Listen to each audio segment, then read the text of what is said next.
मेरे पति ऑफिस जाने से पहले मेरे करीब होकर कान में बोले कि छत पर कदम मत रखना और मेरी माँ से भी दूर रहना।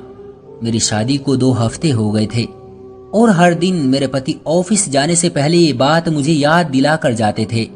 मेरे दिल में तरह तरह के सवाल उठते थे, मगर ये सोचकर चुप हो जाती कि अभी नई नई शादी हुई है, ये ना हो कि मेरे पति को मेरा सवाल जवाब करना अच्छा ना लगे। मेरे पति ऑफिस चले जाते और मेरी नंद प्रीति स्कूल चली जाती तो मैं भी अपने कमरे में चली जाती थी। लेकिन मेरी सास बार बार बहाने बनाकर मेरे पास आना चाहती थी, मगर मैं अपने पति के डर की वजह से उनसे दूर दूर ही रहती थी। 2 बजे के करीब मेरी नंद प्रीति स्कूल से वापस आ जाती थी और यूनिफॉर्म चेंज किए बिना ही छत पर चली जाती थी। प्रीति छत पर पूरा पूरा घंटा बिताकर आती थी। वो जैसे ही नीचे उतरती मेरी सास उसको बातें सुनाना शुरू कर देती थी और देखते ही देखते हमारा घर जैसे पानीपत के युद्ध का मैदान बन जाता था। पहले पहले तो मुझे लगता था कि मेरी सास प्रीति के साथ इसलिए झगड़ती थी क्योंकि वो स्कूल से वापस आने के बाद बस्ता खोलकर भी नहीं देखती थी। मगर अब मुझे इस घर में आए हुए 2 हफ्ते हो गए थे। अब मुझे ऐसा लगता कि मेरी सास प्रीति को छत पर जाने से रोकती थी, मगर वो उनकी बात को तवज्जो ही नहीं देती थी। फिर शाम को जब मेरे पति आते तो सीधे प्रीति के कमरे में चले जाते। न जाने दोनों बहन भाई घंटे भर क्या मीटिंग करते रहते थे। प्रीति के कमरे से निकलकर वो सीधे छत पर चले जाते और वहां भी काफी देर तक बैठे रहते थे। मैं कमरे में बैठी ये सब देखती रहती थी। शाम गए जब मेरे पति कमरे में आए तो मैं मुंह बसूर कर बैठ गई थी। वो मुझे देखकर हंस पड़े और बोले, आज तो सूरज 1.25 हाथ पर है, ऊपर वाला रहम करे। उनके हंसने से मुझे हिम्मत मिल गई थी, इसलिए मैं शिकवा किए बिना न रह सकी। मैंने उनसे कहा कि आप मुझे घर वालों से घुलने मिलने क्यों नहीं देते और ना ही खुद मुझे वक्त देते हैं। हर समय छत पर बैठे रहते हैं, न जाने क्या खजाना छुपा रखा है वहां। अनिल एकदम से सीरियस हो गए। उनकी आंखों में गुस्सा देखकर मैं डर गई थी। वो बिना कुछ कहे ही घर से बाहर चले गए। रात के खाने के लिए भी वापस नहीं आए थे। प्रीति की जान पर बनी हुई थी। उसने अलग से अनिल भाई कहाँ गए की रट लगाई हुई थी। रात के 10 बज गए थे, मगर अनिल का कोई अता पता ही नहीं था। मैं दिल ही दिल में खुद को कोस रही थी कि न जाने मेरी किस बात पर वो मुझसे इस कदर नाराज हो गए हैं। प्रीति जैसे ही कमरे में गई, मेरी सास झट से उठकर मेरे पास आई और बोली, अभी तुम्हारी शादी को जुमा 8 दिन भी नहीं हुए हैं और तुम्हारा पति गायब रहने लगा है, उस पर कड़ी निगाहें रखो। सास की बात सुनकर मेरे दिल में ढेरों सवाल आने लगे। तभी अनिल दरवाजा खोलकर घर में दाखिल हो गए। उन्होंने मुझे अपनी माँ के करीब खड़े देख लिया था। अनिल कुछ भी बोले बिना ही मुझे कलाई से पकड़कर कमरे में ले गए। अनिल गुस्से से बोले, माँ तुम्हें क्या कह रही थी? मेरा तो दिल पहले ही कांप रहा था। उनकी गुस्से भरी आवाज सुनी तो मेरी आंखें भीग गई और मैं रोने लगी। मैं बोली, माँ जी कह रही थी कि अनिल का ख्याल रखा करो। मैंने जानबूझकर बात पलट कर बताई थी, क्योंकि उनकी तो अपनी माँ से पहले से ही नहीं बनती थी। न जाने इसकी वजह क्या थी। अनिल को मेरा जवाब सुनकर कुछ तसल्ली हुई। फिर अनिल बहुत ही आहिस्ता से बोले, देखो बात यह है कि मैंने छत पर अलग अलग तरह की नस्ल के तोते पाले हुए हैं। इस मौसम में तोतियां अंडों पर बैठकर बच्चे निकालती हैं। इस तरह उनकी नस्ल बढ़ जाती है। लेकिन अगर तोते किसी अजनबी आदमी को अपने पिंजरे के पास देख ले तो उनको खतरा महसूस होता है। फिर वो अंडों से बच्चे नहीं निकालते, वो अपने अंडे खुद ही तोड़ देते हैं। तुम अभी उनके लिए अजनबी हो, इसलिए मना करता हूँ। अनिल की बात सुनकर मेरा दिल हल्का हो गया था। मैं बोली, परिंदे तो मुझे भी बहुत पसंद हैं। मैं आपके तोतों का ख्याल रखूंगी। प्रीति भी तो ख्याल रखती है। अनिल हंसकर बोले, मेरे तोते प्रीति को जानते हैं। मैंने उसकी ड्यूटी लगा रखी है कि वो मुझे तोतों की रिपोर्ट दिया करे, किस जोड़े ने अंडे दे दिए हैं और किसने अभी बच्चे निकाले हैं। मैं सारी बात समझ गई थी। फिर मैं बोली, आप मुझे माँ जी के पास बैठने से मना क्यों करते हैं? वो बोले, क्योंकि माँ तुम्हें नुकसान पहुंचा सकती है। उनका मानसिक संतुलन कुछ बिगड़ा हुआ है। क्या तुम नहीं देखती कि वो हर वक्त लड़ती झगड़ती रहती है? मैंने हाँ में सर हिला दिया। अनिल के जवाब से मेरे दिल को कुछ सुकून मिला। मैं अपने आप को बहुत ही हल्की फुल्की सी महसूस कर रही थी। अगले दिन फिर अनिल मेरे कान में बोले कि छत पर मत जाना और माँ से दूर रहना। लेकिन मैंने दिल ही दिल में सोच लिया था कि मैं अनिल से छुपकर माँ जी का ख्याल रखूंगी। बीमारी में क्या माँ बाप औलाद को छोड़ देते हैं। अनिल और प्रीति तो अपनी माँ से गैरों जैसा सलूक करते थे, मगर मैं तो ऐसा नहीं कर सकती थी ना। इसलिए मैं दोनों के जाने के बाद अपनी सास के पास आकर बैठ गई। मैंने कहा, माँ जी, मैं आपके सर में तेल लगाकर मालिश कर दूं। उन्होंने जल्दी जल्दी हाँ में सर हिलाया कि कहीं मैं बाद में मुकर न जाऊं। मैं उनके सर में तेल लगाते हुए इधर उधर की बातें कर रही थी, जबकि मेरी सास बार बार मुझसे जिद कर रही थी कि तुम छत पर जाकर वहां की सफाई कर दो। मैं बोली, माँ जी, अनिल ने मुझे छत पर जाने से मना किया है। वो बोली, हम दोनों घर में अकेले हैं, ना तुम अनिल को बताओगी और ना ही मैं बताऊंगी। फिर डर किस बात का। मैंने सोचा कि अगर मैंने अपनी सास को मना कर दिया तो वो नाराज ना हो जाए। वो कहेगी कि पहली बार किसी काम को कहा है और वो भी बहू ने मुंह पर ही मना कर दिया। वैसे भी मुझे तोते देखने का बहुत शौक था, लेकिन मेरी बदकिस्मती ये थी कि मैं जैसे ही झाड़ू लेकर सीढ़ियां चढ़ने लगी, प्रीति अचानक ही गेट खोलकर घर में दाखिल हो चुकी थी और वो भागते हुए मेरे पीछे आई और उसने मुझे कलाई से पकड़कर नीचे की तरफ खींच लिया और बोली, आपको भाई ने छत पर जाने से मना किया था ना, मगर आपने उनकी बात नहीं मानी। मैं अभी भाई को फोन करके बताती हूँ। मैं डर के मारे कांपने लगी। फिर मैंने प्रीति के आगे हाथ जोड़ दिए कि तुम अनिल को कुछ मत बताना, मगर उसने मेरी एक न सुनी और फोन मिलाकर अनिल से बोली, मैंने भाभी को छत पर जाते हुए रंगे हाथों पकड़ लिया है। ये तो अच्छा हुआ कि आज हाफ डे था और आज स्कूल से आधी छुट्टी हो गई, वरना सोचे क्या हो जाता। मैं अपनी अक्ल पर मातम करने लगी थी कि मैंने ये बात नजरअंदाज क्यों कर दी कि आज तो आधी छुट्टी थी। प्रीति ने मुझे फोन पकड़ा दिया और बोली, भाई आपसे बात करना चाहते हैं। मैंने फोन कान से लगाकर हेलो किया तो अनिल की गुस्से से भरी आवाज सुनाई दी। वो बोले, आज मैं इसको तुम्हारी पहली और आखिरी गलती समझकर माफ कर रहा हूं, लेकिन अगर एक बार भी तुमने ये हरकत दोबारा करने की कोशिश की तो मैं कुछ भी सोचे समझे बिना ही तुम्हें घर से निकाल दूंगा। मुझे अनिल से इस तरह की उम्मीद नहीं थी। मैं अपने कमरे में जाकर रोने लगी थी। शाम हुई तो अनिल ऑफिस से लौट आए थे। वो रोज की तरह प्रीति के कमरे में चले गए और फिर छत पर चले गए। मैं कमरे में बैठी डर की वजह से कांप रही थी कि अब न जाने वो मेरे साथ क्या करेगा। लेकिन जब वो कमरे में आए तो बहुत ही प्यार से बोले, क्या बात है, आज अंधेरा करके क्यों बैठी हो। अनिल की बात सुनकर मेरे दिल को कुछ सुकून मिला। मैं जल्दी से उठी और अनिल से बोली, मैं छत पर जाना नहीं चाहती थी, माँ जी ने मुझे जबरदस्ती भेजा था। अनिल ने कुछ सोचते हुए सर हिला दिया। वो बोले, इसलिए तो मैं तुम्हें माँ के पास बैठने से मना करता हूँ, क्योंकि वो हम दोनों को बसने ही नहीं देना चाहती।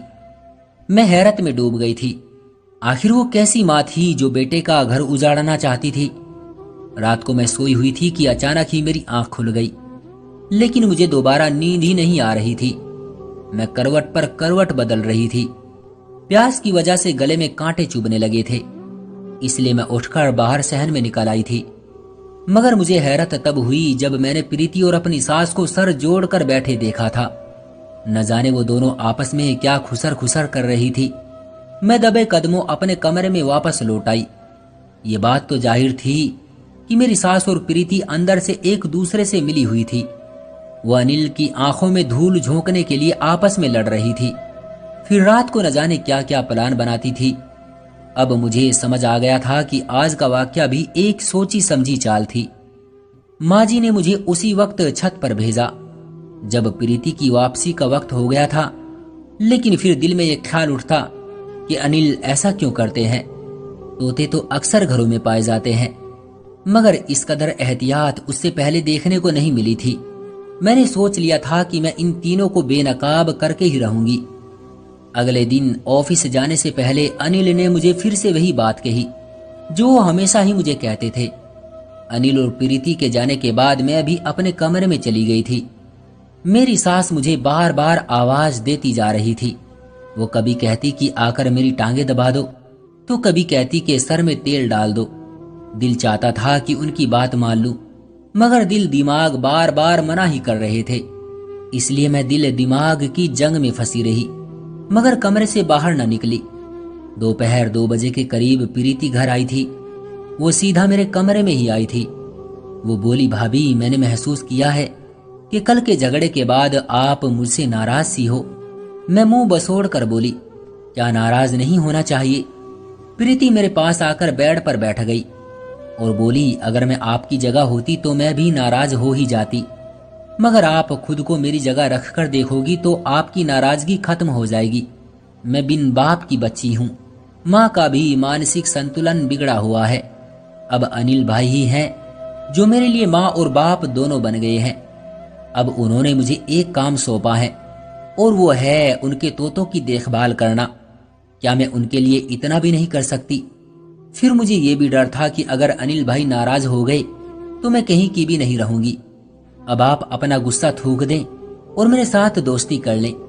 देखो, मैं आपके लिए स्कूल से क्या लाई हूं, शकरगंदी की खट्टी मीठी चाट। इतना कहकर प्रीति किचन में चली गई। जब वो वापस आई तो उसने अपने हाथों में 2 प्लेटें पकड़ी हुई थी जिनमें चाट थी। मेरे मुंह में एकदम से पानी भर आया। फिर मुझे प्रीति की बातें भी कुछ सही ही लगी थी, इसलिए मैंने मुस्कुराकर उसे वो प्लेट पकड़ ली और चाट खाते हुए बातें करने लगी। वो मुझे अपने स्कूल की बातें बता रही थी। चाट खाकर वो बोली, भाभी, अब मैं जरा तोते देखाऊं, फिर अपने कमरे में जाकर सो जाऊंगी। उसकी बात सुनकर मुझे भी नींद आने लगी थी। मैं भी लेट गई थी। फिर कुछ पता ही ना चला कि मुझे कब नींद आ गई। शाम गई, मेरी आंखें खुली तो आंखों के आगे अंधेरा ही अंधेरा था। जी चाहता था कि मैं फिर से सो जाऊं, मगर हिम्मत करके उठ बैठी। मैं जैसे ही बाहर निकली तो ये देखकर हैरान ही रह गई थी कि अनिल और प्रीति छत से नीचे उतर रहे थे और उनके साथ एक लेडीज डॉक्टर भी आगे आगे चल रही थी। मेरी सास उस डॉक्टर को देखकर चिल्लाने लगी, मुझे बता दे, सब ठीक है ना? वो डॉक्टर हाँ में सर हिलाकर बाहर निकल गई। मैं जल्दी से बेड पर आकर लेट गई और सोने का ड्रामा करने लगी। डॉक्टर को बाहर छोड़ने के बाद अनिल दबे कदमों से कमरे में आए और मुझे सोता देखकर फिर से बाहर निकल गई। मैं हैरान थी कि मैं तो इस टाइम कभी भी नहीं सोती थी, आज यूं अचानक कैसे सो गई। लेकिन इस बारे में मैंने ज्यादा ध्यान नहीं दिया था। मैं तो बस यही सोच रही थी कि वो डॉक्टर छत पर क्या करने गई थी। क्या तोतों के भी डॉक्टर्स होते हैं? ये सब बातें मुझे बहुत परेशान कर रही थी। अब मुझे अपनी सास की बातें समझ आने लगी थी। शायद वो मुझे ऊपर इसलिए भेजना चाहती थी कि वहां कोई राज मेरा इंतजार कर रहा था जो अनिल मुझसे छुपाना चाह रहे थे। लेकिन मैं अनिल की नाराजगी मोल लेकर कोई भी राज नहीं जानना चाहती थी, क्योंकि मुझे अपने पति से बहुत मोहब्बत थी। आधा घंटा मैं इसी तरह पड़ी रही थी। फिर जब मैं बाहर निकली तो प्रीति से सबसे पहले मैंने पूछा कि अनिल कहाँ है। उसने आंखों में हैरत भरकर मुझे देखा और घबरा कर बोली, भाभी, इस टाइम अनिल भाई कहाँ होते हैं? अपने ऑफिस ना? आज भी वो वहीं पर ही होंगे। प्रीति मुझसे न जाने क्यों झूठ बोल रही थी। फिर मैंने सोचा कि अनिल अभी थोड़ी देर बाद ही घर आ जाएंगे, मगर अनिल हमेशा की तरह 6 बजे के बाद ही घर लौटे थे। मैं उनको देखकर बोली, अनिल, आप कहाँ रह गए थे? उन्होंने मुझे ऐसी नजरों से देखा जैसे मैंने कोई गलत सवाल पूछ लिया हो। वो बोले, मैं तो ऑफिस से इसी वक्त लौटता हूँ, तुम ऐसा क्यों पूछ रही हो? मैंने नहीं में सर हिलाकर कहा कि कुछ नहीं। मैं चाहती थी कि सबके सामने ही छत पर जाकर राज पता कर लूं, मगर फिर अनिल का प्यार और उनके गुस्से का डर मुझे ये सब करने से रोक रहा था। अब यूं ही दिन गुजर रहे थे, लेकिन मेरा शक बढ़ता ही जा रहा था। यूं ही मैं एक दिन सहन में बैठी बाल संवार रही थी कि मुझे किसी की चीख की आवाज सुनाई दी। मैंने अपनी सास की तरफ देखा और उन्होंने मेरी तरफ देखा। फिर चीखों की आवाज बढ़ती ही चली जा रही थी। ये आवाज छत से आ रही थी। मेरी सास के घुटनों में दर्द रहता था। वो सीढ़ियां नहीं चढ़ सकती थी, लेकिन ये आवाज सुनकर वो अपना दुख दर्द सब कुछ ही भूल बैठी थी और छत पर चढ़ने की कोशिश करने लगी थी। अभी उन्होंने 2 सीढ़ियां ही चढ़ी थी कि उनके घुटनों ने जवाब दे दिया। मैं सब परेशान होकर खड़ी देखती रही और यही सोच रही थी कि क्या करूं। तभी मेरी सास ने अचानक मेरे पांव पकड़ लिए और रोते हुए बोली, जाओ, छत पर चली जाओ, उसे जाकर बचा लो, तुम्हें ऊपर वाले का वास्ता है। चीखों की आवाज भी बढ़ती जा रही थी। कुछ भी सोचे समझे बिना ही ऊपर की तरफ भाग गई। ये देखकर मैं बहुत हैरान थी कि ऊपर तो कोई पिंजरा था ही नहीं, बस सामने एक कमरा बना हुआ था जिसे बाहर से कुंडी लगाई हुई थी, और ये आवाज उसी कमरे से आ रही थी। मैंने जल्दी से दरवाजा खोला तो ऊपर किसी तोते का नाम और निशान ही नहीं था। वहां तो एक लड़की पेट पकड़कर रो रही थी। मैं भागकर उस लड़की के पास गई और उसे दिलासा दी कि तुम फिक्र ना करो, मैं अभी डॉक्टर को बुला कर लाती हूँ। मैं भागकर नीचे गई और अपनी सास को ये सब बताया, मगर मेरी बात सुनकर वो हैरान नहीं हुई थी। वो बोली, मैंने डॉक्टर को फोन कर दिया है, वो बस पहुंचने ही वाली है। मेरी सास ने मुझे फिर ऊपर भेज दिया। मैं उस लड़की को दिलासा देती रही। थोड़ी देर बाद डॉक्टर भी आ गई और उसने मुझे कमरे से बाहर भेज दिया। कम से कम आधे घंटे बाद मुझे बच्चे की रोने की आवाज सुनाई दी। डॉक्टर बोला, बेटा हुआ है। फिर मैं उस बच्चे को लेकर नीचे आ गई। इतनी देर में प्रीति भी स्कूल से लौट आई। वो बच्चे को देखकर हैरान रह गई। मैंने कहा, देखो तुम्हारे भाई की तोती ने अंडे से बच्चा निकाल दिया है। प्रीति का चेहरा लाल पड़ गया। वो जल्दी से कमरे की तरफ भागी और अनिल को फोन करके उन्हें घर आने को कहने लगी।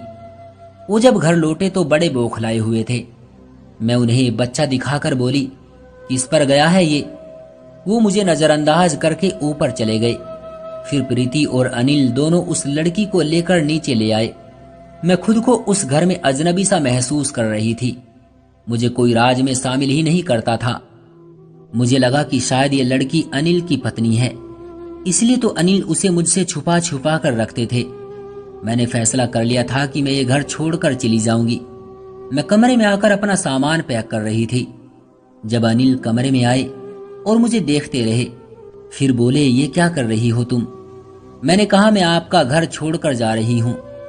अनिल बोले, मुझसे ऐसी कौन सी गलती हो गई है जो तुम मुझे छोड़कर जा रही हो? मैंने कहा, ऊपर वाले ने आपको चांद सा बेटा दिया है, आपको और क्या चाहिए? मेरी तो आपको पहले भी परवाह नहीं थी। ऑफिस से आकर आप प्रीति के पास बैठ जाते थे, फिर आप छत पर चले जाते थे। मैं तो आपकी जिंदगी में कुछ हूं ही नहीं। अनिल ने मेरे सामने से कपड़ों वाला बैग उठा लिया और मेरा हाथ थामकर मुझे अपने सामने बैठा लिया। फिर बोले, मेरी बात को बहुत ही ध्यान से सुनना। तुम जानती हो कि ये लड़की जो छत पर रहती है ये मेरी सगी बहन है। ये जब 16 साल की हुई तो न जाने किस दरिंदे की बातों में आ गई। उस लड़के ने छुपकर इससे शादी कर ली और ये प्रेग्नेंट हो गई। माँ ने ये बात मुझसे छुपा ली थी, लेकिन मुझे उसके बढ़ते पेट से अंदाजा हो गया था कि कुछ न कुछ तो गड़बड़ जरूर है।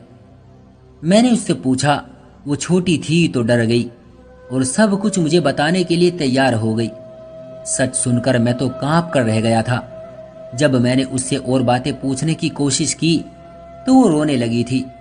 उसने मुझे अपने पति का नाम नहीं बताया था। फिर मोहल्ले वाले को हम क्या बताते कि ये किसका बच्चा है? मेरी मासूम बहन बदनाम होकर रह जाती और हम भी किसी को मुंह दिखाने के लायक न रहते। इसलिए मैंने उसको कहा कि वो छत पर ही रहे। वो इस बात पर तैयार हो गई थी, लेकिन माँ को लगता था कि मैंने और प्रीति ने उसको उसके जुर्म की सजा देने के लिए उसे छत पर कैद किया हुआ है। माँ घुटनों की वजह से छत पर नहीं जा सकती थी, इसलिए हर समय मुझसे और प्रीति से झगड़ती रहती थी कि मेरी बेटी को नीचे ले आओ। जहां तक तुम्हारी बात है तो मैंने तुम्हें इसलिए नहीं बताया क्योंकि अभी तो तुम हमारे घर में नई नई आई थी। तुम मेरी बहन के बारे में कोई गलत राय भी सोच सकती थी। मुझे डर था कि तुम मुझे छोड़कर न चली जाओ। अब जब हर चीज तुम्हारे सामने आ ही गई है तो मैं तुमसे एक मदद मांगना चाहता हूँ। क्या तुम मेरी बात मानोगी? मैं अनिल की बातें सुनकर अपनी नंद के लिए परेशान हुई। मैंने झट से हाँ में सर हिला दिया तो अनिल बोले, तुम मेरी बहन के साथ दोस्ती का रिश्ता बना लो। तुम ही वो इंसान हो जिसे वो अपना राज बता सकती है, क्योंकि उसने ना प्रीति को कुछ बताया है और ना ही माँ को। मैंने अनिल से वादा किया था कि मैं उससे पूछकर ही रहूंगी। अब मैं हर समय अपनी नंद के साथ साथ रहती थी। मैं उसके बच्चे का बहुत ख्याल रखती थी। मैंने एक दिन उससे कहा कि ये बच्चा कितना बदनसीब है ना, इसे तो बाप का भी प्यार नहीं मिला। वो ये बात सुनकर फूट फूट कर रोने लगी। फिर बोली, भाभी इस बच्चे का बाप रमेश है, मेरा बचपन का मंगेतर।